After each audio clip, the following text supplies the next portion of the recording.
ዛሬም የእስራኤል ዙፋን በስሙ ይጠራል። የማይጸጸት እግዚአብሔር ለዳዊት ለዘላለም ቃል ኪዳን አኖራለሁ ስላለ ኢየሩሳሌም ዛሬም የዳዊት ሀገር ትባላለች። መድኃኒተ ዓለም ኢየሱስ ክርስቶስ በሥጋ ከተገለጠ በኋላ እንኳን የዳዊት ልጅ ወይ ማርያም ነበር የሚሉት ያመኑበት ሁሉ። ስለዚህ የዳዊት ልጅ የኛ መድኃኒት ነው። የዳዊት ልጅ የዳዊት አምላክ ነው። የዳዊት ልጅ የኛ አምላክ ነው። የዳዊት ልጅ የዳዊት መድኃኒት ነው። የዳዊት ልጅ የፈያታዊ ዜማና ምስጋና ለስሙ ይሆን አምላካችን። ስለዚህ ክርስትናው ወደ እግዚአብሔር መጠጋትን መነሻ ማድረግ ነው ነው።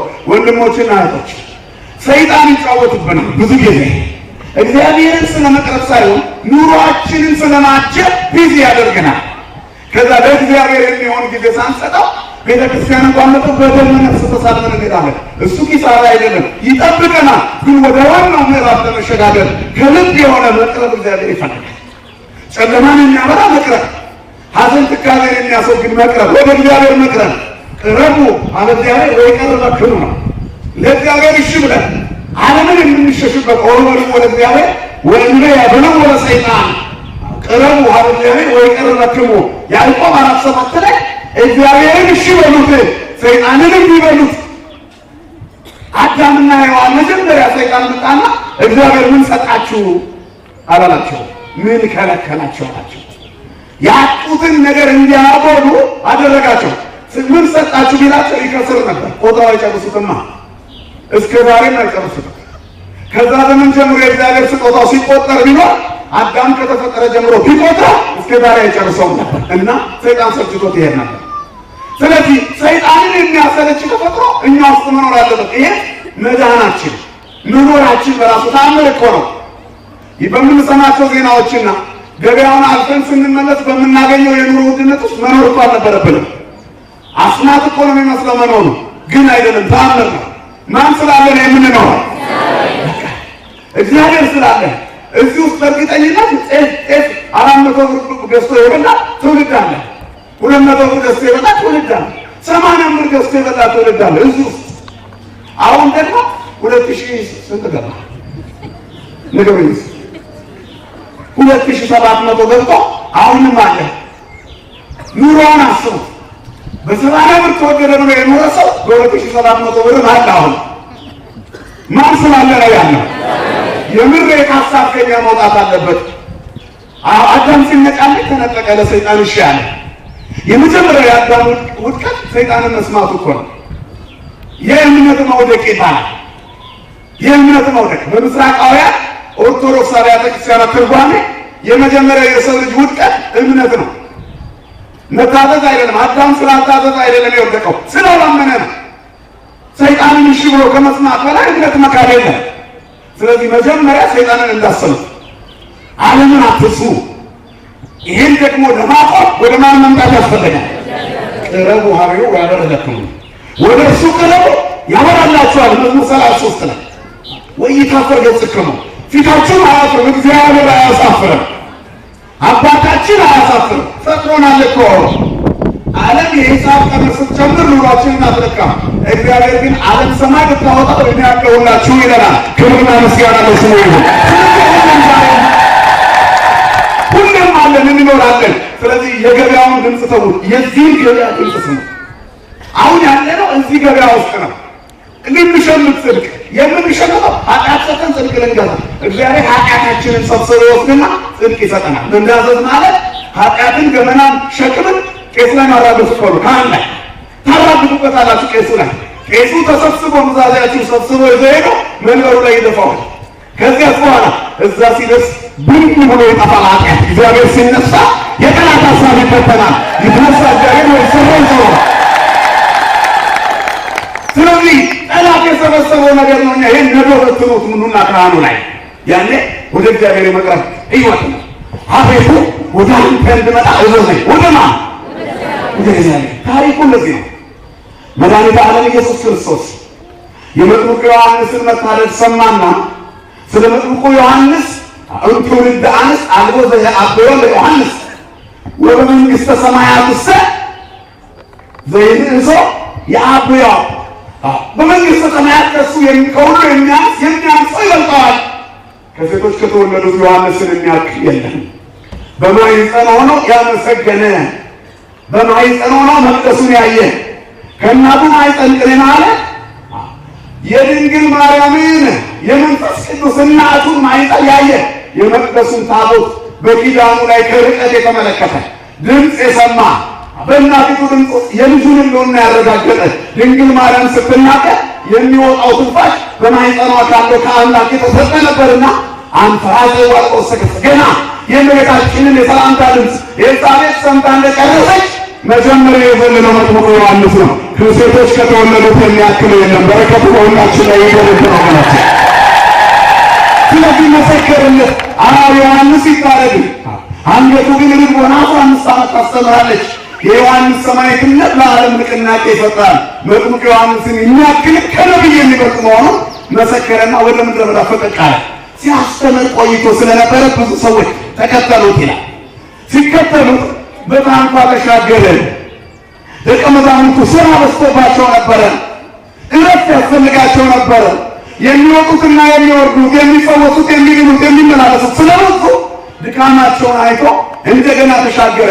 ከዛ ሕዝቡ በእግራቸው ቀድመው በጥብርያዶስ ባህር ዳርቻ በቤተ ሳይዳ ሳር የለበሰ መስክ ላይ ሞልተው ጠበቁት። እረኛ እንደሌላቸው በጎች ሲቅበዘበዙ አየና አዘነላቸው። ምን አለላቸው?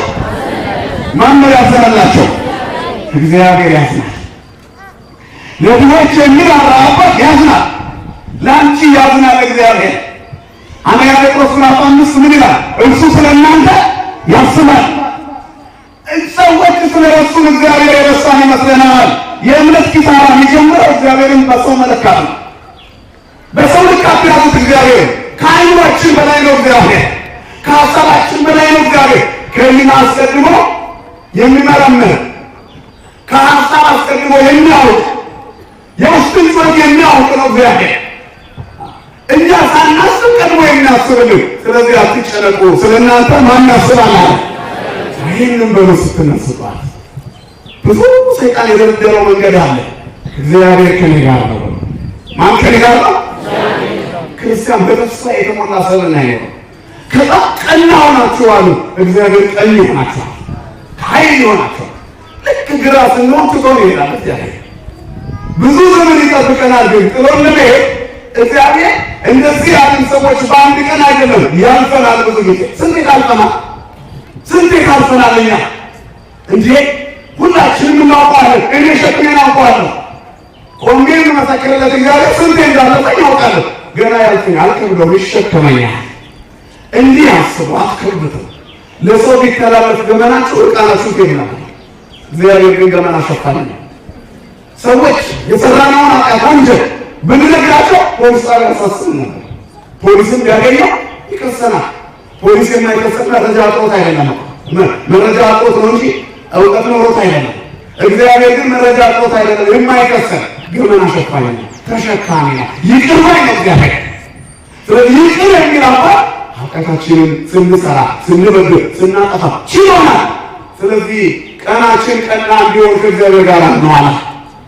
ጠዋት ከቤታችሁ ስትወጡ ይህን ቃል አስቡት። እርሱ ስለ እናንተ ያስባል። እናንተ እነማን ናቸው?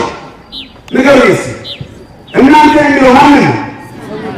አላመናችሁ ማለት እኛን ነው። እስኪ እናንተ ያለው ማንን ነው? ስለዚህ ስለኛ ማን ያስባል? ስትወጡ ይህን በሉና ውጡ። ሰይጣን ስበብ ይላል፣ መንገዱን ይለቀዋል። የሚጠብቀኝ አያንቀላፋም። ይሄቅ ጊዜ ያተረከ ናሁ ይሄቅ እሱ ይለው ዚያ ቀበለ እስራኤል እስራኤል በሚለው ቦታ የራስን ስም አስገባ። ይወጣ ስም ወልደ ማርያም፣ ገብረ ማርያም፣ እህተ ማርያም፣ እህተ ሚካኤል፣ ወለተ ማርያም። ወለተ ማርያምን የሚጠብቅ ይተኛል እንዴ?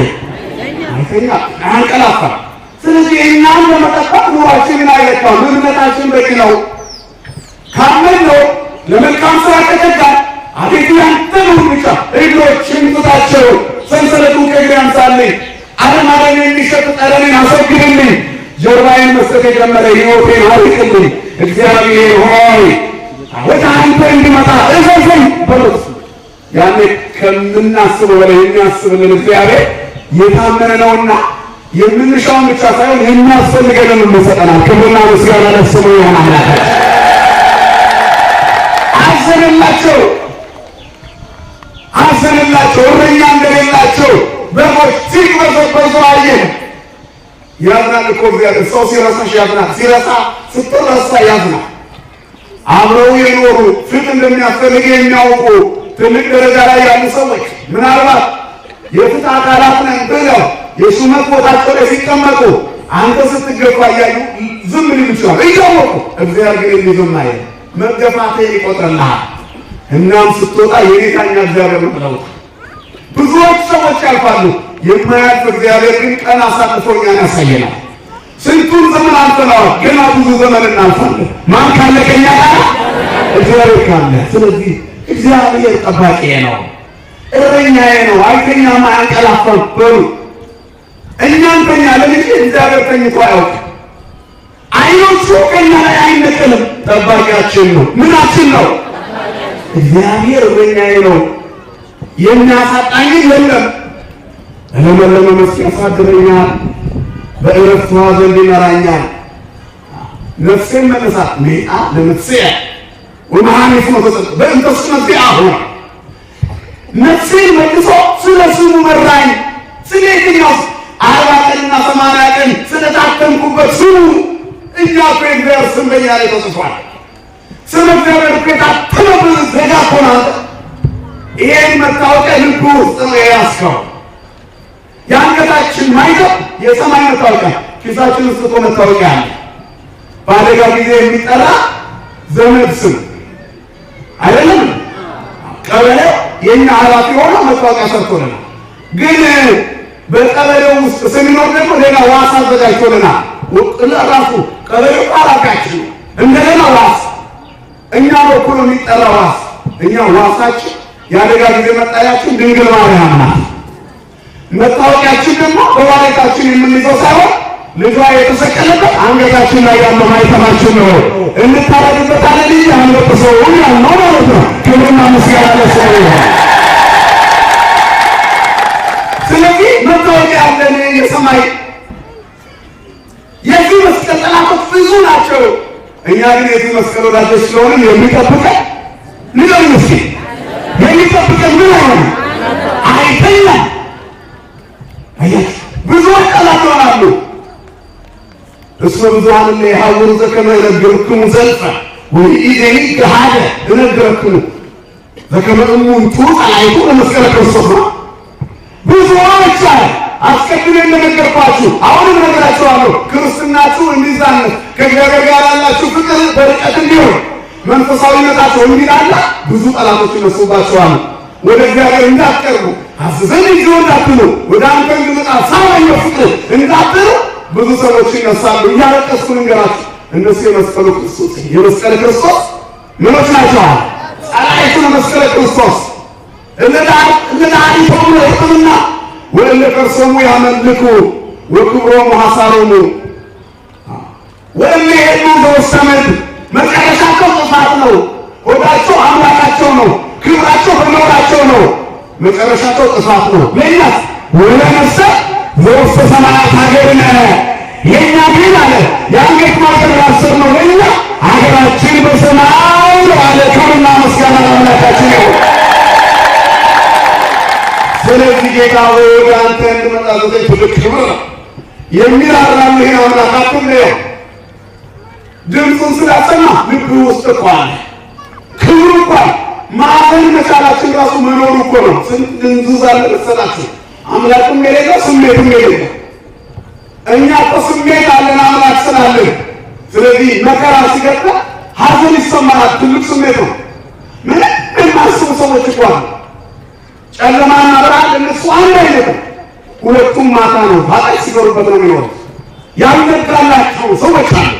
ፀሐይ ያወጣችላቸው ሰዎች አሉ። ለጊዜው ብቻ በምድር ግሳንግስ ከብረው ስለሚታዩ ብዙ የሚኖሩ የሚመስሉ ግን ይጠፋሉ። ርኢክዎ ለኃጥእ አርዮ ተላዕለ ከመ አርዘ ሊባኖስ ወሶበ ገብ ኃጢአትዎ ሐሰስዎ የከፉ መካነ። ኃጢአተኛን እንደ ሊባኖስ ዛፍ እንደ አርዘ ሊባኖስ ከፍ ብለው ታርጌት ኃጢአተኛ ግዝፈት ዝና። ሌላው ዝነኛ ሆነ። እከሌ እኮ ቢዝነስማን ነው ይባላል። ነፍስ የሚያጠፋ እህልና መርዝ ቀላቅሎ እየሸጠ ቢዝነስማን ነው። አያችሁ ይሄ ሆኗል። ዓለም ስም ሰጠችው ለሌባው። እንዴት ያለ ቢዝነስማን መሰላችሁ! በአጠገባችሁ እያያችሁ በአራት ፎቅ ይሆናል። ግን ከዛ ክምር በላይ ኃጢአት በደጁ ታነባለች። ከዛ ድንዙዝ ነው፣ ስሜት የለውም። አንተ ግን ምንም ባይኖር ስሜት አለ። ስሜት ካለ የሁሉ ባለቤት ነው።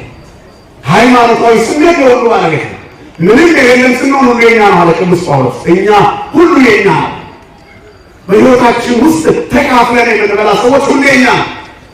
በይቅርታ የምንኖር ሰዎች ሁሉ የኛ ነው። በእምነት የምንኖር ሰዎች ሁሉ የኛ ነው። ማን ከኛ ጋር ስላለ? እግዚአብሔር ከኛ ጋር ይሁን።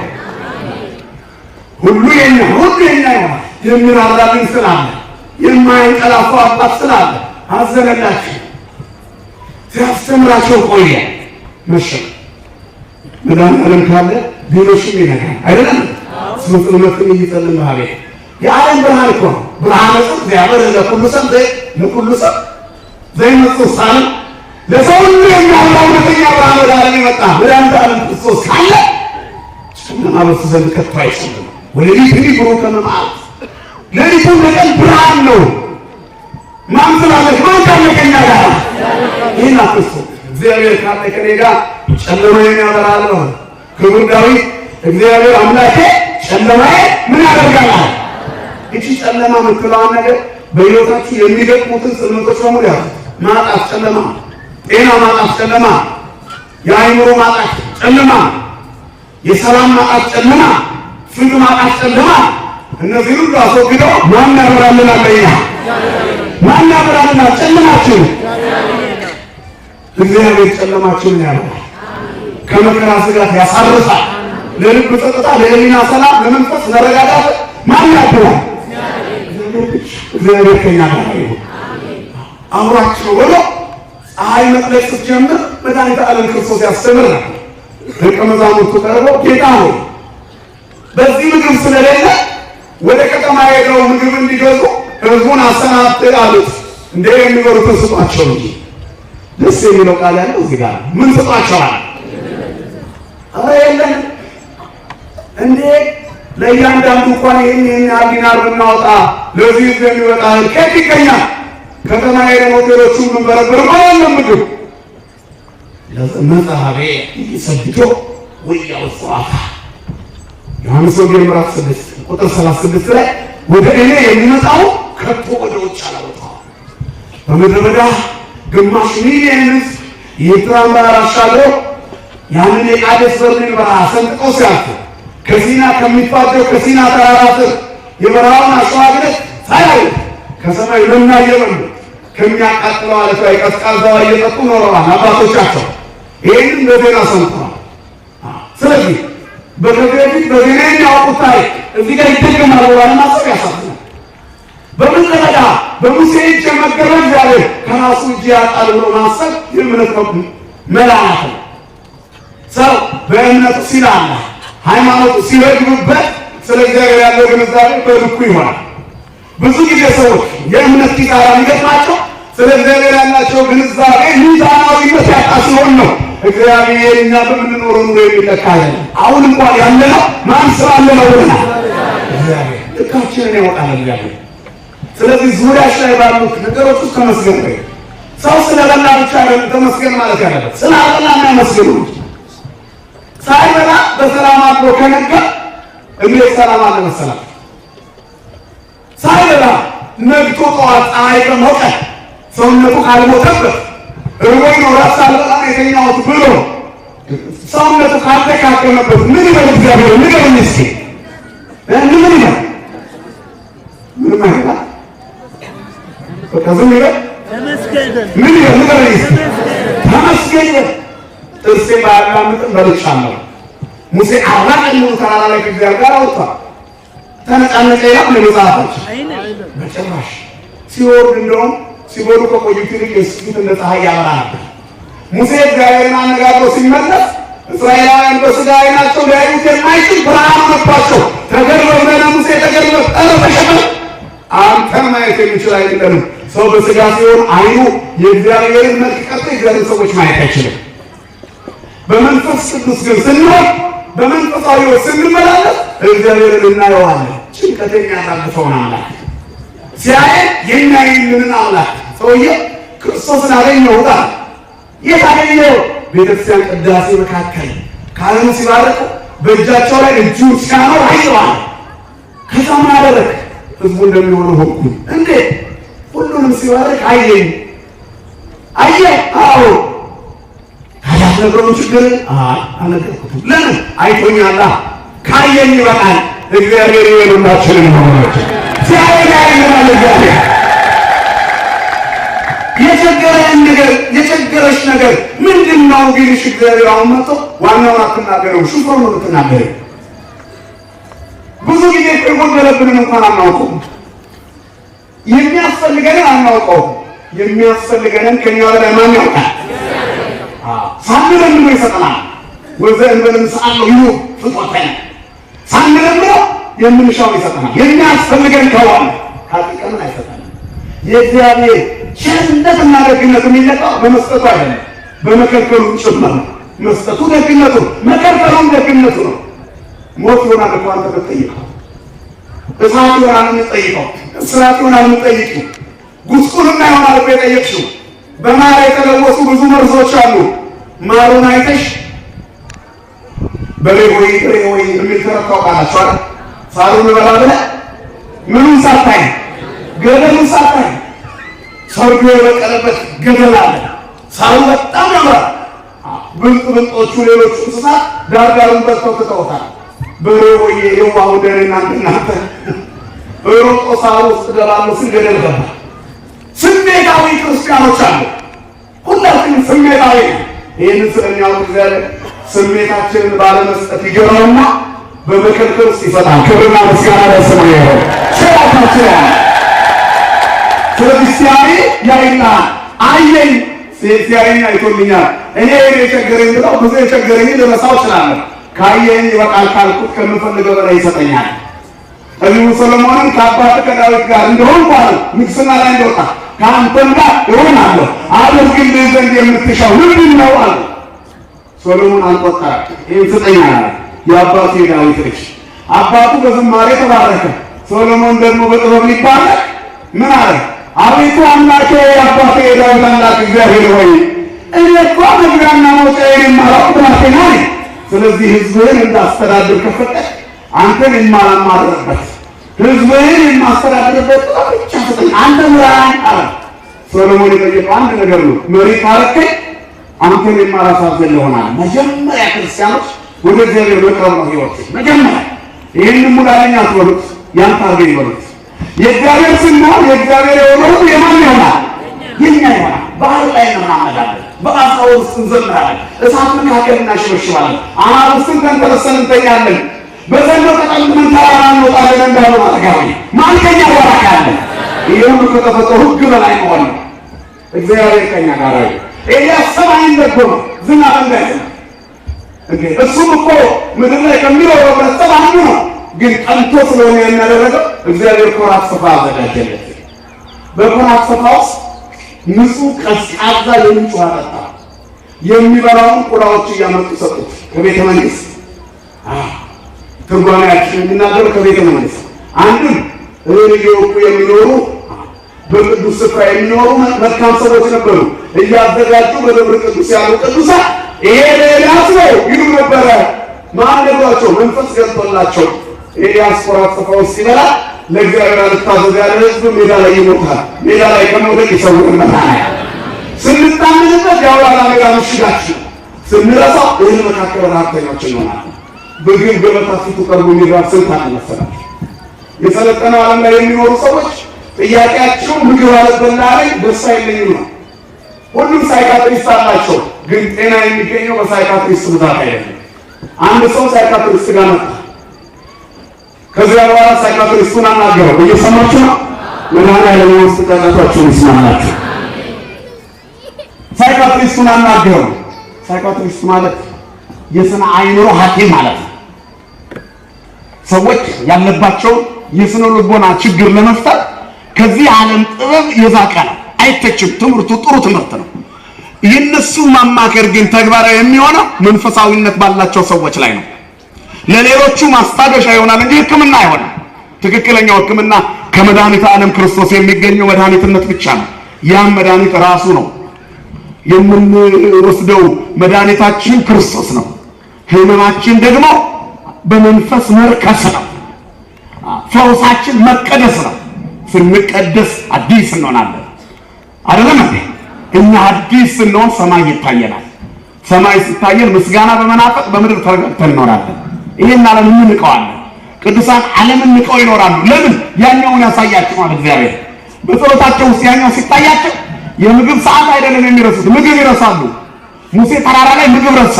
ማንም ስላገኘ ነው። ጌታ ሆይ ወደ አንተ ጥራኝ በሉት። ከዛ ጤፍ የሚያህል ገባ፣ ስንዴ የሚያህል ገባ፣ ሽምብራ ጨምራ፣ ጨው ጠፋ፣ ዘይት ትረሱታላችሁ። ይረሳል።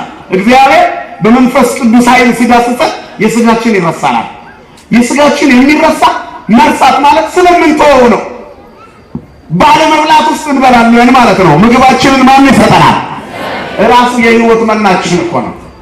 ስለዚህ እሱን ስንበላው ራሳችን ይጠፋል። መድኃኒዓለም ለዘላለም ምግብ ይሆናል። ይህ የስነ አእምሮ ሐኪም ዘንድ አንድ በሽተኛ መጣ። ዶክተር ከተወለድኩ ጀምሮ ስቃይ አንድ ቀን ደስ ብሎኛል። እኔ እንደውም ሰዎችን አስደስታለሁ። እኔ ደስ ብሎኛል አያውቅም። እባክህን አንድ ቀን ስቄ ልሙት፣ የሚያስደስት ነገር ንገረኝ። ዶክተሩ ሳይካትሪስቱ የምንትኛውን በሽታ በደንብ ካዳመጠ በኋላ በጣም አዘነለትና ምልክት ሰጠው እና የሆነ አድራሻ ተሰጠው። ይሄ የመንገድ ቁጥር የቤት ቁጥር ይባላል። እዚህ ቦታ ላይ እዚህ የቤት ቁጥር እዚህ ቦታ ላይ እከሌ የሚባል ሰው አለ። ይሄ ሰርከስ የሚያሳየው ነው። የአካል ብቃት እንቅስቃሴ በቀልድ መልክ እያሳየ የሚያዝናኑ ነው ሰርከስ ትርኢት። ስለዚህ በተለያዩ እንቅስቃሴዎች በጣም ሰዎችን ዘና የሚያደርጉ ናቸው። ይህ እሱ ጋር እሱ የሚያህል አስቂኝ ሰው የለም። በዛ ላይ ኮሜዲያን ነው። በጣም የታወቀ አስቂኝ ነው። የላኳቸው በሽተኞቹን ፈውሶልኛል። እሱ ጋር ይሄዳል። በሽተኞቹ ማለት ዶክተር ሌላ መድኃኒት የለህም አለው። ለምን? ከዚህ በላይ መድኃኒት የለም። ከዚህ በላይ መድኃኒት ከሌላ አንተ ልታክመኝ አትችልም አለው። ለምን ሲለው ያ ሰዎችን የሚያስቀው ሰርከስ የሚያሳየው ኮሜዲያን እኮ እኔ ነኝ። ሌሎችን አስቃለሁ እንጂ ስቄ አላውቅም። ምላጭ ጋብጥ በምን ይበጡታል ይላሉ ሰው አባቶቻችን። መብጣት ታውቃላችሁ? በጣም ያበጠ የሰውነት ክፍል ይበጣል በምላጭ ተረክ ይደረግና ውሃ የቋጠረው ክፍል ይወጣል። ራሱ ምላጭ ካበጠ በምን ይበጡታል? ሰዎችን የሚያዝናናው ሰው ተዝናንቶ አያውቅም። አያችሁ?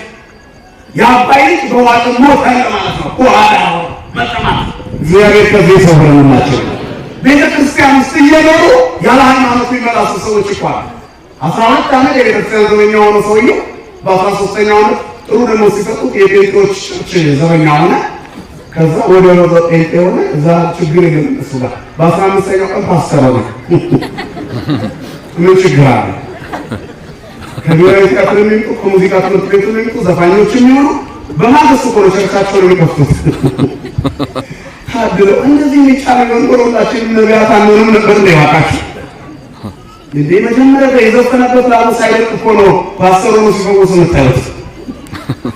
በደም ሻወር ቆሰረት አያት። እዚህ መቆየቱ ብቻ አይደለም ጥቅሙ መለወጡ ነው። የሚለወጥ ህይወት እንዲኖረን ይርዳን። ስለዚህ በዚህ ዓለም ላይ እውነተኛው መፍትሄ ማን ብቻ ነው? እግዚአብሔር ብቻ ነው። ስለዚህ እግዚአብሔር ወደ አንተ መጣ። የትልቅ ህይወት የሚራራ ዘንድ ይሄ አምላክ ነው። እኔ ጋር የመጣ ቦታ የለም ራሱ አቸው ባለ ደቀ መዛሙርቱ የለንም፣ ግን 5 እንጀራና 2 ዓሣ የያዘ ብላቴና እዚህ ተቀምጧል አሉ። አምጣዋ ብላቴናውን 5 እንጀራና 2 ዓሣ አበድረኝ አለው እግዚአብሔር። ስንት ነገር ተጠይቀሃል መሰለህ? 20 ብር ኪስ ውስጥ አለች። የኔ ስለዛን ቂርቆስ ይለ 2 ብር ከለወለ ቢሰጠው ችግር እኮ የለብህም፣ ግን 18 ይቀራል። ስለዚህ እንዳይጎልብህ ዝርዝር የለኝም ብለህ ታልፋለህ። ዝርዝር የለኝም ስንል አገራችን ውስጥ ድፍን ብር ጠፋ። ሁሉም ዝርዝር ከሆነ ቀረበ። በአሁኑ ሰዓት 100 ብር ራሱ ዝርዝር ነው። ከአንድ ሽሮ በላይ አይገዛም። መጀመሪያውኑ ደፍነ ነው ተዘረዘረብን። ዘርዝረን ብንካፈለው እንዲህ ያለው ተዘርዝረን አንቀርም ነበር እኛ ራሳችን። አሁን ዝርዝር ያለው እዚህ ምድር ላይ ሰው ነው። እግዚአብሔር ከዝርዝር ይሰውረን፣ ሙሉ ያርገንላችሁ። ሁሉም ነገር ተዘረዘረና አለቀ። ባዶ ሆነ።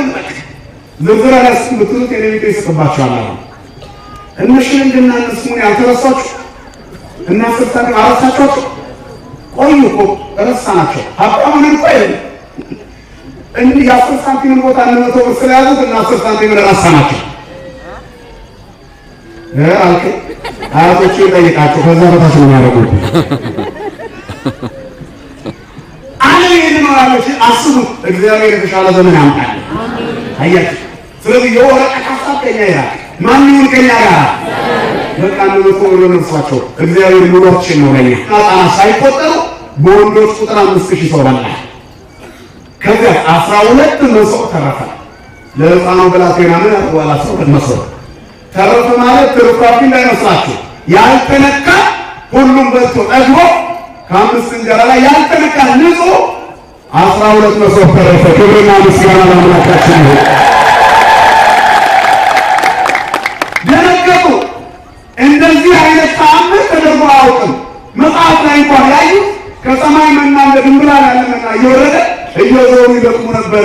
ረግረጦ ዚህ ብላ የብሉያት የብሉይ ኪዳን ተርጉማን ሲናገሩ ጎንበስ እያሉ እየለቀሙ ምግባቸውን እንዲበሉ ያደረገው በወዝ ብላ የሚለውን አምላካዊ ቃል ለመተግበር ነው። ስለዚህ በወዛችሁ እንዲበሉ እግዚአብሔር ኃይል እንዲሆናቸው ሰጣቸው። እግዚአብሔር ይመግበናችንን። ከዚያ በኋላ እነዚህ ተደነቁ። በምድር ላይ በስጋና ደም እንዲህ ስጋና ደም ሊያደርግ አይችልም፣ መለኮታዊ ኃይል ነው። ስለዚህ ሀገራችንን ማለትና ወተት የምታፈስ ሀገር ሊያደርጋት የመጣ ታላቅ ነብይ ነው አሉ፣ መምህር ነው አሉ። ስለዚህ እናንግሰዋል። ደቀ መዛሙርቱ በሕዝቡ ሀሳብ ተስማሙ። ከስኬት በኋላ ሰው ማይታየውን መሰላችሁ ስለሚኮፈስ ነው። እኛ እናንግሰዋለን፣ እንደ ባንዲራ እንሰቅለዋለን። አንድ መጽሐፍ የጻፈው ሰውዬ ሁለተኛና ሶስተኛ ከዛው ላይ እየሸረፈ ነው ያሰማችሁ። የለም በቃ ያልቃል። አንደኛው ላይ ያልቅበታል፣ በብዙ ይሸጥለታል። ካፌ ቁጭ ብሎ ከዚህ በኋላ ምን ይጽፋል? የጥበብ ምንጭ ይደርቃል። ከዛ የፒስ ምንጭ ይወጣል። ከዛ እሱኛውም ሲደርቅ የደራሲ ጡረተኛ ይበዛል። አገሪቱ የአርቲስትና የደራሲ ጡረተኛ በሽበሽ ነው። ምክንያቱም የመጀመሪያው ቀን ውዳሴ ነው። ሰብረ ይጣል የመጀመሪያ እንደተሳካል እግዚአብሔርን አመስግን። ማን ነው እስቲ ስራ እንዲቀጠር ዛም ሰማይትን ለምን ስራ ስጠኝ ብሎ እግዚአብሔር ሲማረከው ሲሞላለት ወዲያው ነው የመጀመሪያ ደግሞ ዛስራቱ ያወጣ ነው ከናንተ ማለት ማናችን እኔና ትዝ አይደለም። ትዝ የሚለን ተደብቋችሁ ምሳ ይበላ እናንተ ተቆ ጓደኞቹ ጋር ሄዶ የጠጣው ሰው የሚጠጣበት ቤት ነው የሚሄደው። ከበር መልስ ጋር ብቻ ተከሻና ሳይዋል እሱን ጠጣላው በወዴ ግን ያስጠጣያል። ከደለም ይጠጣል ይጠጣል እሱ አጠገብ። በዚህ ምክንያት የከሰሩ ሰዎች በርስ የህይወት እንቆቅልሻችን እንዲፈታ መጀመሪያ ሁሉም ለእግዚአብሔር ስጡት። እግዚአብሔርን ከያዘ እናቶች አይጠፋም። ቋጠሮ ሁሉን መፍታት ይችላል። ሁሉን መፍታት የሚችል ማን ብቻ ነው? እኛ ሁሉን ለሰይጣን ሰጠን፣ ሁሉን ለስጋዊ ደስታችን ሰጠን፣ ሁሉን ለኃጢአት ሰጠን። በዚህ ምክንያት ሁሉ ጊዜ ከደስ ከሚለን ይልቅ የምናድርበት ዘመን ያልፋል። ብዙ ሌሊቶች እኮ መሽተው አለፉ። ራሳችንን ረሳንባቸው አለፉ። ስንባንን እኛም የለንም፣ ሀብታችንም የለም፣ እውቀታችንም የለም። ሲነቃ ህይወት ህልም የሆነችበት ሰው በዛ። ስለዚህ ብዙዎቻችን ገና 45 ሳይሞላም በትዝታ መኖር ጀምራለን። በስማ ሸራተን ገብቼ ገርማችኋል። ይሄን ያህል ሺህ ብር ከፍዬ ኮቴል ይቻውቃል። ከዚህ በኋላ እኮ ሸራተንን መግዛት ይችላል ይሰራ። ግን ሰይጣን እግሩን ይዘውና ገና በልጅነቱ ጡረታ አውጥቶ ትዝታ ውስጥ ከተተው። ሰው የሚወድቀው ተስፋን ሲረሳ ነው። እኛ ከትዝታችን በላይ ተስፋችን ይበለጽጋል። ማን ስላለ? እግዚአብሔር የተስፋችን ያጋጥም። እግዚአብሔር ከፍታችን ነው። ሸለቆአችንን የሚሞላ ነው። እግዚአብሔር ሀብት ትካዜያችንን የሚያስወግድ የደከመ ጉልበታችንን የሚያድስ ባዶነታችንን የሚሞላ ሰዎች ጉልበታችንን ያያሉ፣ እግዚአብሔር ይሞላዋል። ሰዎች ቀዳዳ ያደርጋሉ፣ እግዚአብሔር ይደፍናል። ሰዎች ደከሙ ይላል፣ እግዚአብሔር ያበረታናል። ክብርና ምስጋና ለስሙ ይሁን። እግዚአብሔር በመጽሐፍ ውስጥ አይችሉም የተባሉ ሰዎች ሲያስችል አይተናል። በሕፃኑ ዳዊት ቀጭን ልጅ ተራራውን ያለውን ጎልያድ ሲጥለው አይተናል። መጽሐፍ ቅዱስ ውስጥ ድሆችን መርጦ ባለጸጋ ሲያደርግ አይተናል። አሳ አጥማጁን የሰማይ ቁልፍ ሲሰጠው በዓይናችን አይተናል። ወንበዴ የሆነ ቤተክርስቲያን የሚያሳድደው ስለ ቤተክርስቲያን የሚታረድ ሲሆን አይተናል። መጽሐፍ ቅዱስ ውስጥ ከቀራጮ በር ላይ አንስቶ ወንጌል ጸሐፊ ሲያደርግ አይተናል። የከተማ ከንቲባ ሆኖ እግዚአብሔር ልቆት በሀብት የሚኖረውን ሰው ቤቱ ገብቶ ዮምሰ ሕይወተ ኮነ ለሰብአ ዝንቱ ቤት አንተሰ ወልደ አብርሃም አንተ የአብርሃም ማለት አንተ ነህ። ሌሎቹ በፉከራ ነው ልጆቹ ነን የሚሉት ሲለው አይተናል። ሲለውጠው ሰዎች ሲለውጥ አይተናል። አሳዳጁን ተፋላሽ ሲያደርጉ አይተናል። በቀኝ የተሰቀለውን ወንበዴ የመጀመሪያውን ደሙን አይተው ሰጡት። የገነት በር ከፋች ሆኖ ሲገባ እነሱ ራፊ ሰግደውለት ሲገባ አይተናል። ክብርና ምስጋና ለስሙ ይሁን አምላካችን። ስለዚህ የእኛም ሕይወት በወንብድና ቢሆን ፈያታዊ ዘየማንን፣ በቀራጭነት ቢሆን ማቴዎስን፣ በቀራጮች አለቃነት ቢሆን ዘኪዮስን፣ በአሳዳጅና በወንብድና ቢሆን ጳውሎስን እነዚህን የሚመስል ሕይወት ያለን እኛም ሁላችንም ግን እግዚአብሔር ይለውጣል። ስለዚህ ወደምትለውጠው ወደ አንተ ልምጣ ብለው ስንመጣ ይሞላል። ሕዝቡ ተደነቁ። ይሄማ ሀገራችንን ማርና ወተት የምታፈስ ሊያደርጋት ነው እናንግሰዋል። ደቀ መዛሙርቱም እናንግሰዋል። ሕዝቡ ሁሌ እየበሉ ለመኖር እናንግሰዋል። ምግቧ ብትቀር እኮ አያምኑትም። እኛ እግዚአብሔር ፍቅር ስለሆነ ለዘላለም ልንወደው ያስፈልጋል። ቤተ ክርስቲያን ለምን አትሄዱ? ምን አደርጋለሁ ሄጄ እሱ እንደሆነ ሀብታሞች ነው የሚሉ የተሳሳቱ ሰዎች አሉ። ምን ያህል እርግጠኛ ናችሁ ለእነሱ ሆኖ ለእናንተ ላለመሆኑ? በኑሯችን አቅም እንዴት እንለካዋለን? እግዚአብሔር እየተራበ እግዚአብሔር ዝም ይላል። አዎ ዝም ይላል። እያኖራል ኖራል እኮ ሀብታምም አለ ሀብታም አለ። ሁለታችንም ትኖራላችሁ። ድሆችም ሀብታሞችም ይኖራሉ። ልክ አይደለም? ምን በእግዚአብሔር እጅ ሲሆን ሁሉም እኮ ይበላል። ያቅሙን ያክል ወጡ ነው እንጂ የሚለያዩ እንጀራ ለመቼም አይደለም። ልክ አይደለም? ምስሯ ሽሮዋ ማለች እንዳቅሟ። አሁን የአፈር ሽሮ ቢለው ተቀይሮ መቼ አየለች ሽሮ በለጠች ሽሮ ተብሏል። ያልተያዘ ብራንድ የለም እኮ ሽሮ እንኳን ስመውጣታ ከፊት ስሞታለ። ከዛም በኋላ ወይዘሮዋ በስሟ አተመች። አቤት ፓተንት ለመውሰድ ብቻ። ወደፊት ደግሞ ቡና ተሰማላችሁ። ቀለማ ቡና ግን ጥቁር መሆን አለባት። ቀለማ የሌለ ነገር የለም። እግዚአብሔር ቃል ሁሉ አለ። ስለዚህ የሰው ኑሮ ለከታችሁ ትትሉት እግዚአብሔር ሙላችን ነው። ምናችን ነው? እግዚአብሔር ሙላችን ነው። ሀብታም ትምህርት ቤት እንማር፣ ድሀ ትምህርት ቤት እንማር ስንጥር የድሀ ትምህርት ቤቱ ተማሪ መሪ ይሆናል። ስለ ትምህርት ካወራ የትምህርት ነገር በጣም የተመቻቸው አዲስ አበባ ነው። እስከ ዛሬ አገሪቱን የአዲስ አበባ ልጅ መርቷት አያውቅም። ትልልቅ ዶክተሮችና የሀገር መሪዎች ትልልቅ ቦታ ላይ ያሉ ሰዎች ሆነው አያውቁም። አገሪቱ ማየን ታመርታለች እያልኩ አይደለም። ግን የትም እንማር፣ ግን ጥበብ የሚገለጠው ከማን ነው? አያችሁ፣ የትምህርት ቤት ብዛት አይደለም። ንጉስም የሰራዊት ብዛት አይሰገድለትም። ይድህ ንጉስ በብዛት ሰራዊቱ ነው። ስለዚህ ያለንበት አካባቢ ምንም ነገር የሌለው ነው። እግዚአብሔር ካለ ሙሉ ቆሙ እኛ እንሻላለን። አንድ ቀን ሐኪም ቤት ያለ ሰው ብዙ ብዙ አለ። አንድ ቀን ሐኪም ቤት ያልቀረ ደግሞ አለ። እኛ እናውቀው ሚኒስትር አቤት እግዚአብሔር እንደሳቸው ባደረገ ይላል። የሐኪም ቤት ኮንትራት በፈረምኩ እኮ እያለ ነው። እንደ ራስ ተቋም ጧት ሄደው ትሬኒንግ ካላደረጉ አይሆንም። እጃቸውን እግራቸውን ተለክተው መርፌ ተወቅተው ይሰጣል። እግዚአብሔር ከዚህ ይሰውረንላችሁ። ስለዚህ እግዚአብሔር መኖራችንን በሚል ተአምር ገምቶታል። እና በእግዚአብሔር እንሰጥ ባገኘናት ነገር መስጋኞችን ነው። እና አንድ ሰው ሁሉ ሲሮጥ ተቆጣቸው። ደቀ መዛሙርቱ የፈለጉ ጌታ ሆይ ያንተ ደቀ መዛሙርት መባል ክብር እንደሆነ እናውቃለን፣ ሌላ ዓለም ግን አላወቀም። የመሲሁ ተከታዮች መሆን ያስደስታቸው። ወንበዴውና አሳቹ ሕዝቡን ሁሉ ያጎረፈው ጥላቻን የሚሰብክ ነው ብሎ ጠልተውት ነበር መድኃኒተ ዓለም ክርስቶስን። ስለዚህ የእሱ ደቀ መዛሙርት ሆኖ መገኘትን እንደ ሀፍረት ቆጥረውታል። ስለዚህ እሱ ንጉሥ ሆኖ እነሱ ሚኒስትር ሆነው ሊቀጥሉ የሥጋ ሀሳብ የትም አይደርስም። ስለዚህ የሥጋ ሀሳባችሁን እንድጀምር ነው። ስንጀምር እንዳልነው አንኮታክተን እንጣልና በመንፈስ እንቆም። አንተ ከኔ ጋር ቁም በሉት እግዚአብሔር። በፊት አንተ ሞገስ ከሆን ግን ይበቃኛል። ትንሽ አንገት የምታስገባ ቤት ውስጥ ያለውን ትዳር እግዚአብሔር ይባርክላችሁ። ያኔ እግዚአብሔር ሙላችን ይሆናል። እና ስለ ድህነትና ባለጸግነት የምናወራበት ዘመን አጥቷል። ድሀ ማን ነው? እግዚአብሔር የሌለው ነው። ሀብታም ማን ነው? ማን ያለው ነው? አዋቂ ማን ነው? እግዚአብሔር ያለው ሰው አዋቂ ነው። ምሁር እግዚአብሔር ያለው ሰው ነው። ባለጸጋ እግዚአብሔር ከእሱ ጋር የሆነለት ሰው ነው። የሚሰማ ሞገስ ያለው እግዚአብሔር ከእሱ ጋር የሆነለት ሰው ነው። የሚያርፍ ሰው ነው እግዚአብሔር ከሱ ጋር የሆነ ሰው። እግዚአብሔር ከሱ ጋር የሚሆንለት ሰው ደግሞ እግዚአብሔርን የሚሰማ እግዚአብሔርን የሚፈራ አምላኬ ሆይ ወደ አንተ እንድመጣ አዘዘኝ የሚል ነው። ይሄን አላወቁ። ስለዚህ ሊያነሱት ፈለጉ።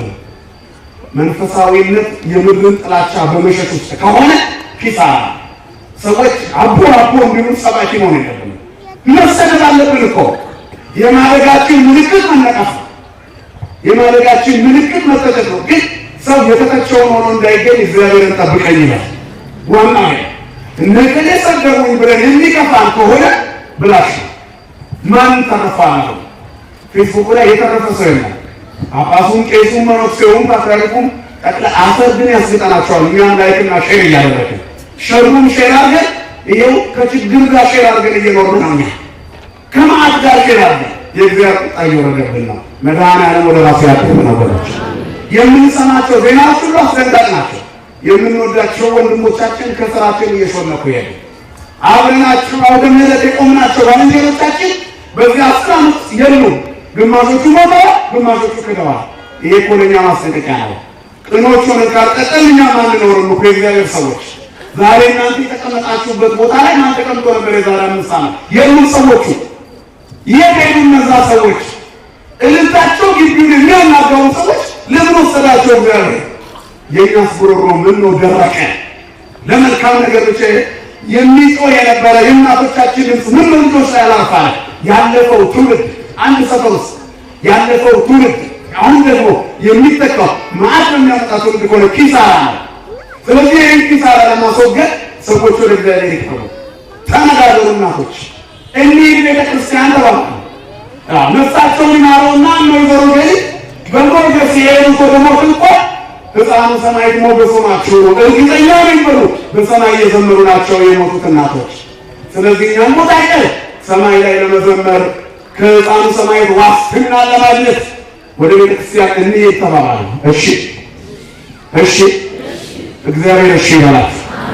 ከሻይ ቤት በረንዳ ላይ ቶሎ ወደ ጸሎት ቤት ለመምጣት ዛሬ 15 ነው። ነገ ምዝግብ ላዜ በዚህ ሰዓት ነገ ይመቻቸዋል አይደለም? ምን ተሳለም ግዴታችሁ።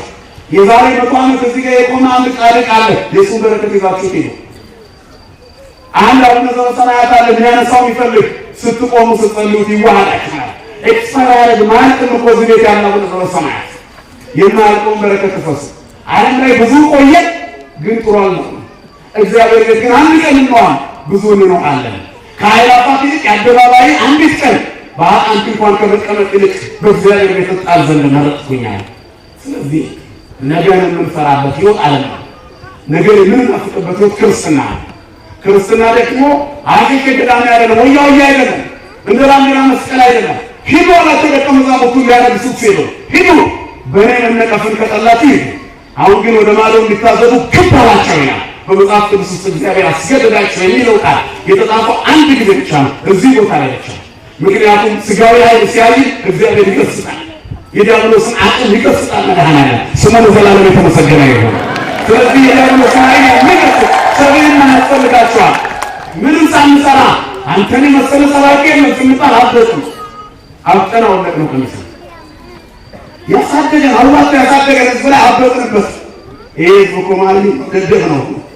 ኢየሱስን አውቆም እኮ አለ አዋጦ ሲዲያችንን ገዝቶ ስኒከር ስላስገዛን ቆሎ እየበላ የእኛን ስብከት ስለገዛ ናቅ ነው ህዝቡ። የእግዚአብሔርን ህዝብ ከመናቅ ላይ መናቅ የለም። በዚህ ምክንያት የቀደምነው መሰለን ዝም ያለው ህዝብ እኛ ስንናገር የበለጥነው መሰለን አይደለም። ከመምህር ጳውሎስ የሚበልጡ የመጽሐፍ ቅዱስ እውቀት ያላቸው አሉ ብሎ መምህር ጳውሎስ ማመን አለበት። ካለበለዚያ ይወርዳል። ሊያነሷችሁ የሚፈልጉ ሰዎች ካላችሁ የማንጠቅም ባሪያዎችን በሉ ይላል መጽሐፍ። ይሄን ሊያስተምራቸው ነው። ሊያነሱ ሲሉ ህዝቡን ሲያሰናብታለን ወደ ማለት ተሻገሩ። ደቀ መዛሙርቱ ሳይናገሩ ግድ አላቸው። ግድ አላቸው የሚለው ቃል ምድራዊ ቁጣ አይደለም። እግዚአብሔር ሂድ ሲል አንተ ሳትሄድ ዝም ብለህ ትሄዳለህ። ግልጽ ነው ለምናገር። ሂድ ካለ መሄድ ነው። የአካላችን አዛዥ ማን ነው? ተራራውን ሂድ ካለ ይሄዳል። ድንጋዮች ይጮኻሉ፣ ዛፎቹ ሂዱ ካላቸው ይሄዳሉ። ግልጽ ነው ለምናገር። ሂዱ ሲላቸው ቀጥ ብለው እስከ ባህር ደረሱ። ሳያውቁት ራሳቸውን ጀልባ ላይ ገኙ። በደስታ ነበር የዋሉት ምግብ ሲያድኑ። እንደ ቀኑ ደስታ ሌሊቱ አልፈካም። ጉዟቸውን ጀመሩና ሄዱ። እነሱ የፈለጉት ብናነግሰው ብለው ነበር። አሁንም በቃ የዛ የወንበዴው ተከታዮች መባላችን አይቀር። እሱ እንደሆነ ንግስናን አይፈልግ ገና ሳናስበው ሂዶልን ቢሆንም ግን እሱ መድኃኒታችን ነው። እኛ አውቀነዋል፣ አንለየውም። መነቀፍ ጥሩ ነው። ስለ ስሙ እንነቀፋለን። ከቤታችን ግን አንወጣም። ከመርከቧም አንወርድም። መርከብ ላይ ውጡ ብሎናል፣ እንወጣለን። ብዙ የሚያሳዝኑ ነገሮችን ሰማ ይሆናል። ከዚህ መርከብ ላይ ግን አንወርድም። ከወረድ እንሰጥናለን። ማይሆኑ ብዙ ይቀርማቸዋል። ሊውጠን የሚፈልግ ዲያብሎስ ዙሪያውን ቆሟል። እግዚአብሔር ግን ሞገስህ ነው። አትውጣ ከተዋህዶ የቅዳሴውን ሽታ አስሮ እዚህ ውስጥ እና አቡነ ተክለ ሃይማኖት አስቀድሰዋል። ባለ 6 ክንፍ ሆኑበት። እዚህ ውስጥ አቡነ ገብረ መንፈስ ቅዱስ አስቀድሰዋል። 9 አክሊላት ወረዱላቸው። እዚህ ውስጥ እና አቡነ እስትንፋሰ ክርስቶስ በክብር አብበውባታል። ቅድስት አርሴማ አንገቷን ሰጥታለች። ሕፃኑ ቂርቆስ ሰማዕት ሲሆን አልፈራም። እዚህ ውስጥ ዛሬ ይኸው ሕፃኑ ቂርቆስ አለ እዚህ መሀላችን። ሕፃኑ ቂርቆስን ያረደው ንጉሥ የት እንዳለ አይታወቅም። የት ይቀበል የቱን ታውቃላችሁ? አናውቅም። ሕፃኑ ቂርቆስ ግን የት ነው ያለ? ይኸው እዚህ መካከላችን በሞገስ ብዙ ሕፃናት ማለት ነው። ስለዚህ ከሰው ሙገሳ ይልቅ የማን ክብር ይበልጣል? ይህ ሊያስተምረን ሲያሞግሷችሁ ዞር በሉ። አንድ ትልቅ የሃይማኖት የዓለም አብያተ ክርስቲያናት ስብሰባ ላይ አንድ ኢትዮጵያዊ አባት የዛሬ 50ዎቹ ዓመት ገደማ ቆመው አስተማሩ። ትንሽ ቃል ተናግረው ወረዱ። ሌላ አባት ተጠጉና አባታችን ግሩም ትምህርት አስተማሩ ሲላቸው እሱንማ ሰይጣን ከፈርዱ ንግሩኛል ድካሙ እንደይያሉት። የኛ አባቶች እንደዚህ ናቸው። ተሳክቶላቸው እንኳን ድካማን ይላሉ። አብርሃም ስላሴን አስተናግዶ እኔ አመድ ነኝ አፈር ነኝ አለ። እዛው እግዚአብሔር ፊት እኮ ነው ለእግዚአብሔር ወጥልፎ ያቀረበ እጅ አፈር ነኝ አለ። እኛ የአብርሃም ያህል ወደና ንገሩኝ እስኪ። ዳዊት በአምሳ መዝሙር እየዘመረ አንተ ጤቅ አኮሰብ እኔ ትል ነኝ አለ። ቅዱስ ጳውሎስ 15 መልእክታት ጽፎ ጭንጋፍ ነኝ አለ። እነዚህ ሰዎች የሚተካከል ህይወት የለንም። ሲሳካላችሁ ዝቅ በሉ የባሰ ከፍ ትላላችሁ ሲል ነው። እሱም ተራራ ላይ ወጣ ሊጸልይ። ወደ ማን ሊጸልይ? ምን አድርገኝ ብሎ እግዚአብሔር ወደ እግዚአብሔር አዝልቀኝ ብሎ ነው ወይ አጣይተኝ ለእግዚአብሔር እግዚአብሔር ነው ንገሩኝ እስኪ። ከአባቱ ጋር ሊነጋገር ተራራ ላይ ወጣ ይላል መጽሐፍ። ግን አባቱ ከእሱ ተለይቶ ያውቃል? እስመ በፈቃዱ ወበስምረተ አብ ወመንፈስ ቅዱስ ነፃ ያለ በእሱ ፈቃድ በአባቱ ፈቃድ በመንፈስ ቅዱስ ፈቃድ ነው የመጣው። አብ በወልዱና በመንፈስ ቅዱስ ውስጥ ህልው ነው።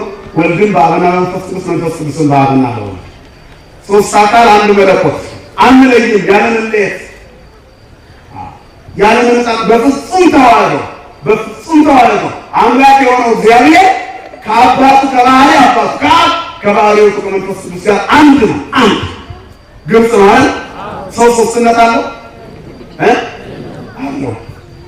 ሰው አንድ ነው ግን ሶስትነት አለው። ልብ አለው፣ ቃል አለው፣ ሌላ ምን አለው? እስትንፋስ አለው። በጭቅናችሁ ተመራችሁት የለ? አዎ። ከሶስቱ አንዱ ቢለይ መኖር ይችላል ሰው? ያለ ልብ አይኖርም። ልብ ከሌለ ቃልና እስትንፋስ የለም። ያለ ቃል መኖር አይቻልም። ቃል ማለት ድምፅ ነው። ትንፋሽ ካለ ድምፅ መናገር እንኳን የማይችለው አለ ይላል። ይሄ ምንድን ነው? ቃል ነው። ግልጽ ነው አይደል? እስትንፋስ ስላለ ልብ ስላለ አያችሁ። ስለዚህ አብ ወልድ መንፈስ ቅዱስ እንዴ ናቸው። ልባችን በአብ ቃላችን በወልድ እስትንፋሳችን በመንፈስ ቅዱስ። ስለዚህ ወልድ ተራራ ላይ ወጣ። ወደ ማን ሊጸልይ? ሊያስተምረን። ከስኬት በኋላ ተራራ ላይ ወጡ ሲለን እሱ ተራራ ላይ ሲወጣ የደብረ ዘይት ተራራ ላይ እነሱ ደግሞ የጥብርያዶስ ባህርን ይሻገሩ ነበረ። ከሌሊቱ በአራተኛው ክፍል እንደቀሩ ሌሊቱ ደስ አይልም ነበር። ሕይወት አንድ አይነት አይደለችማ። አንድ ቀን ማግኘት ነው፣ አንድ ቀን ማጣት ነው። ትናንት ደስ ብሏችሁ ከሆነ ዛሬ የሚያስከፋ ሲገጥማችሁ የትናንቱን ደስታ አሰርፉና ተመስገን ትናንት ደስ ብሎኝ ነበር፣ ነገ ደግሞ ደስ ይለኛል። ሰይጣናዊ ደስ አይበልህ። ዛሬ ቢከፋኝ እግዚአብሔር ሲነጋ አብይ ያደርገኛል። ወደ ክብርና ምስጋና ለስሙ ይሁን። በወድቅ እነሳለሁ፣ እግዚአብሔር ከእኔ ጋር ነው። ተጠላት እምሪ ወደቅ ወተነሳ ወእምሪ ወድቅ ወሰጥነት እግዚአብሔር ያበርህልታል።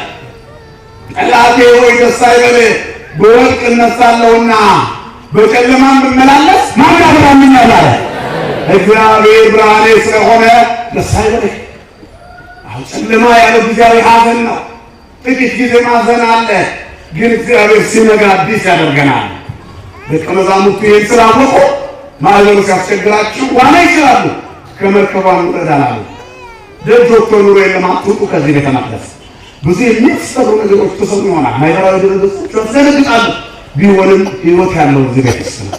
የሚታወቀው እዚህ ቤት ውስጥ ያለ አማኝ ነው። ምክንያቱም ሰይጣን ሌላ ቦታ ላይ ይጠብሻል። ፕሮጀክቱ ይበላሽበት እንዴ ቀርጾ ፍሬም ሰርቶ እዚህ ውስጥ ኑሮ ብሎ ክህደት ውስጥ ቁጭ አድርጓቸዋል። እነሱ ደግሞ እንደ ክርስቶስ ያምልኩ ሆዳቸው አምላካቸው ነው። የሚፈልጉትን ያደርገዋል። ስለዚህ ከረባት ማወፈር ነው፣ ሱፍ መቀየር ነው፣ ሸሚዝ መቀየር ነው።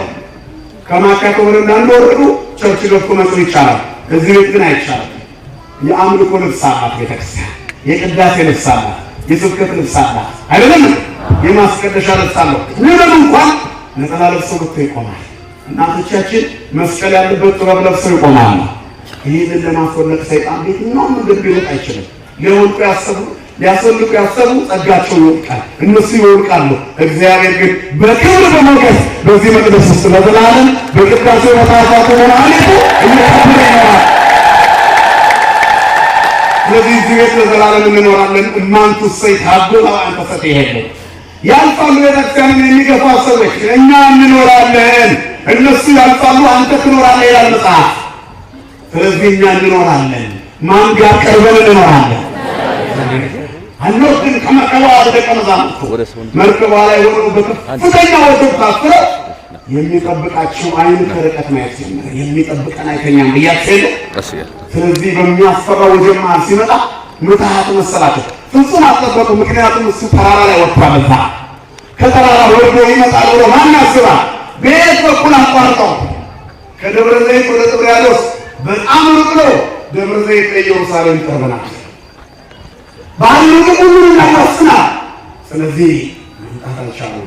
ይመጣል ብለው አልጠበቁም። ማመን አልቻሉም። እና መድኃኒተ ዓለም ኢየሱስ ክርስቶስ በሚያስጨንቃቸው ማዕበል ላይ በማዕበሉ ገመገም ላይ እየረገጠ መጣ። ክብርና ምስጋና ለስሙ ይሁን። አስጨናቂዎቻችንን የሚረጥ እግዚአብሔር የታመነ ነው አይደለም እንደምና እናምናለን ይሄንን። ስለዚህ ጌታ ሆይ የሚያስጨንቀኝን የምትረግጠው አንተ ጥራኝ በሉት። እግዚአብሔር ወደ መቅደስ ሰብስበኝ በሉት። ተበትኖ መወርጠት ነው። ሰዎች በአንድነት በደስታ የሚቀመጡባት ይችላል ነው። አስባት ረጅም ሰዓት ተቀምጠናል፣ ግን ሰዓቱ ገና አጭር ነው። ማን ስላተቀኛ ጋር ሕይወት ቀን አለና እዚህ ቤት ሕይወት ቀን ነች። ሕይወት ለሊት የሚሆነው ዓለም ላይ ነው። ጊዜያዊ ኃጢአት ለዘላለም ሕይወትን ያጨልማል። እዚህ ግን ትርፋማነት ነው። እንደ ቀኑ ደስተኛ አይደሉም። ማይበል አስጨንቋቸው ሳለ ለዓለም ሁሉ ብርሃን ይሆናሉ ብሎ በመርከቧ የሰበሰባቸውን ምዕመናን በዓይኖቹ መጠበቅ ጀመረ። እናም በማዕበሉ መሃል ሲመጣ ምትሃት ነው ብሎ ሲጮሁ አይዟችሁ እኔ ነኝ አትፍሩ አለ። ክብርና ምስጋና ለስሙ ይሁን። በዚህ ሁሉ አስደናቂ ክስተት ላይ ጴጥሮስ አንድ ነገር ተናገረ። ርዕስ ያደረግነውን አዝዘኒ እግዚኦ መምጽአትከ፣ አቤቱ አንተ ከሆንክ የረገጥከውን እርገጥ፣ ወደ አንተ ልምጣ እዘዘኝ። ከተፈጥሮ ሕግ በላይ መራመዳለ። እግዚአብሔር ምን አለ? እወዳለሁና አባቱ ሙሴ ባህር ከፍሏል እኮ። ስለዚህ እኔን ከላይ ድምፄን ሰምቶ ባህር ከፍሏል። ያንተን ስጋ ልሼ እናንተ ባጭር ቁመት መጥቼ ስረግጣ አይተኸኛል፣ አንተ ደግሞ እንደኔ ረግጠህና አለው። ክብርና ምስጋና ይድረሰው። ወደ አንተ እንድመጣ እዘዘኝ አለ። በሉት እግዚአብሔርን ጌታ ሆይ በሌሊት ወደ መቅደስ እንድመጣ እንቅልፍ የሚችልብኝን ሰይጣን አስወግድልኝ በሉት። አንተ ፍቅር ነህ። ጥላቻን አስወግጄ ከጠላሁት ሰው ጋር ታርቄ ጥልን አርቄ ክርክርን አርቄ ወደ አንተ ወደ ፍቅር እንድቀርብ እዘዘኝ በሉት። ቂም በቀልን አስወግጄ ያንተ እንድሆን እዘዘኝ በሉት። ቂጠማና ጉድጓድ ተሸክሜ ጠንቋይ ቤት መሄድን ቆዳ እያሰበተብ ደብተራ እያጣፍ እዚህ ላይ የሰሩን ክታብ እያል በቆዳ ደም ስሬን መወጠር ትቼ አንተ በደም ዝውውሬ ላይ ሞገስ የምትሆነ ፈውስን የምትሰጥ ተስፋ ሰጪ ሕይወቴ አንተን እንድቀርብ ጌታ ሆይ ከጥንቆላ ሕይወት አስወግደኝ፣ ወደ አንተ እንድመጣ እዘዘኝ በሉት።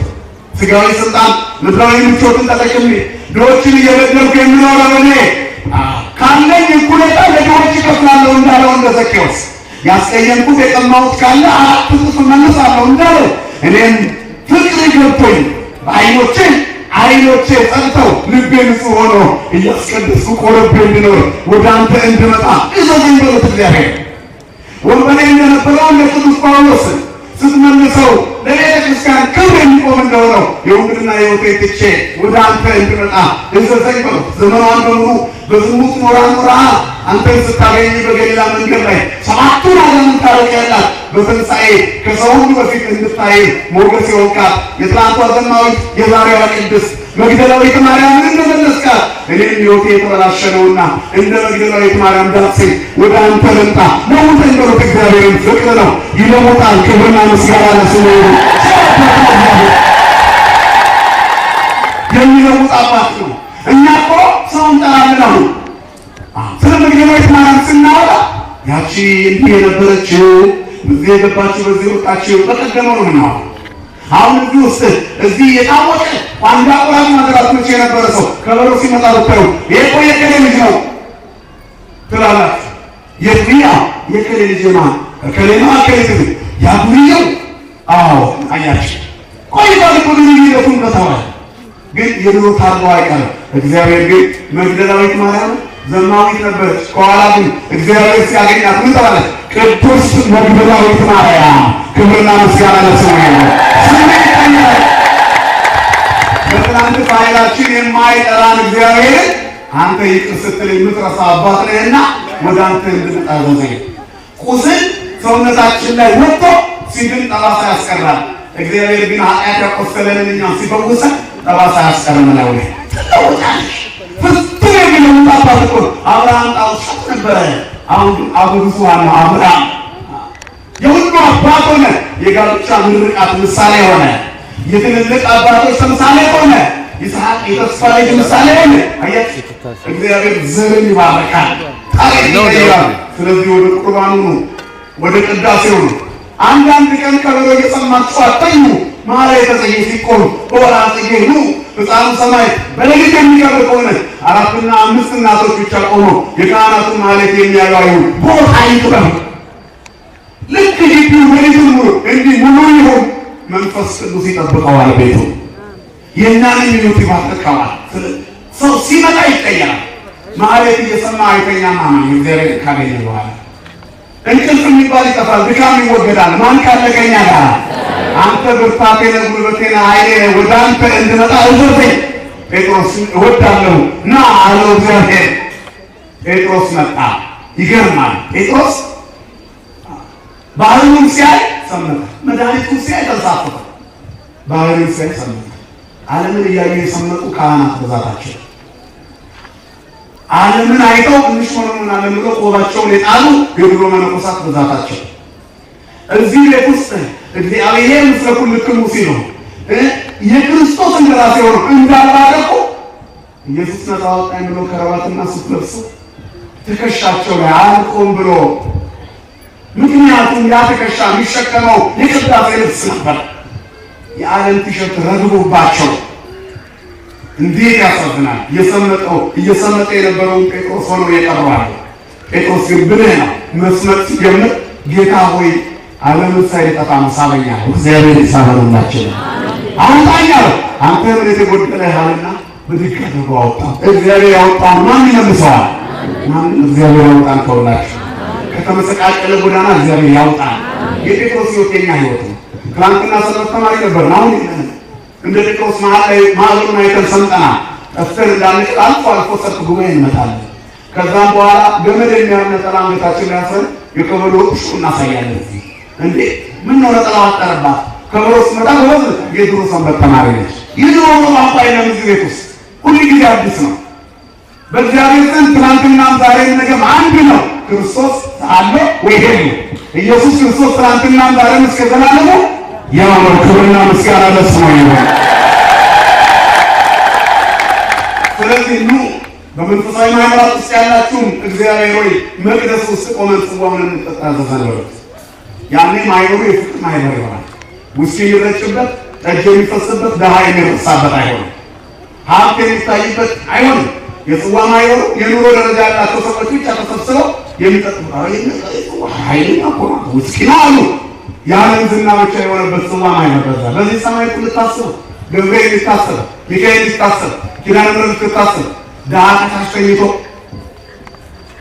ከምስኪኑ ጋር ለሁሉም ይወጣል ወጥቶ ይሆናል አዋለውት ሁሉን እንድትለውጥ አልታዘዝክም ሁሉን የሚለውጥ ክርስቶስን አንተ ይለውጥ እግዚአብሔር ከለወጠ በኋላ ወደሱ መጣ ለሌላው ተርፋለህ 12 ነው ሰው ይመለስልሃል 12 ነው ሰው ይሙላል ያለ ስለዚህ ተመለሱና በህይወት ይሁን የሟችን ሞት አልፈቅድም ማለት በነብዩ መስቀል ተናገረ ማለት እንድመላለስ እንድሰማ ከካህናቱ ጋር ቆሜ እልል እንድል እግሮቼን ፍታ ወደ አንተ እንድመጣ እዘዘኝ በእንቅልፍ የታሰረ እግሬን ፍታው በስንፍና የታሰረ ልቤን እየገሰገሰ ወደ መቅደስ እንዲመጣ ምራን ሊጆ ታውቃ መንገዴን ምራኝ በለስ እሱ ከመቅራት ሰይጣን ዞር ይላል ህጉን እግራችን መብራት ለመንገዳችን ብርሃን ይሆናል እግዚአብሔር ብርሃናችን ከሆነ በጨለማ መካከል ለሌሎች እንተርፋለን ጥሩ አስቀዳሽ ለጎረቤት ይተርፋል ለቤት ጸበላላ ስለዚህ የማያስቀድስ ጎረቤት ብዙ ሲቃይበት የኛን ቤት ነው ያንኳኳው ለዚህ ነው አባቶቻችን የክርስቲያኖች ያስቀዳሽ ያማኞች ቤት ትንሿ ቤተክርስቲያን ነች አይደል ምዕመናን ታቦት ናቸው አስቀዳሽ ምዕመን ታቦት እናንተ የእግዚአብሔር ታቦት ናችሁ ይላል አይደል ስለዚህ እናንተ ክርስቲያኖች የእግዚአብሔር ማደሪያ ናችሁ ማለት ነው የመንፈስ ቅዱስ ማደሪያ ናችሁ ማለት ነው ወደ እግዚአብሔር ስንመጣ የእግዚአብሔር ማደሪያዎች ይሆናል እግዚአብሔር ያደረበት ሰውነት ደግሞ ለዝሙት አይደለም ለጣዖት አይደለም ለስንፍና አይደለም ለተንኮል አይደለም ለዘረኝነትና ለስድብ ለጥላቻ አይሄድም ፍቅር ለብሰን እንኖራለን ፍቅር የለበሰ ሰው ፍቅርን ይናገራል ፍቅር የሚናገር ፍቅር ክብሩ ነው ፍቅር ክርስቶስ ነው ክርስቶስን መልበስ ማለት በጥምቀት ያገኘነው ልጅነት በስጋው ደግሞ ማጽናት ነው ስለዚህ ንስሐ ገብተን ተለውጠን ስጋውን በልተን ደሙን ጠጥተን የመንግስቱ ዜጎች እንድንሆን እሱ ባለቤት ይርዳን ወስብሐት ለእግዚአብሔር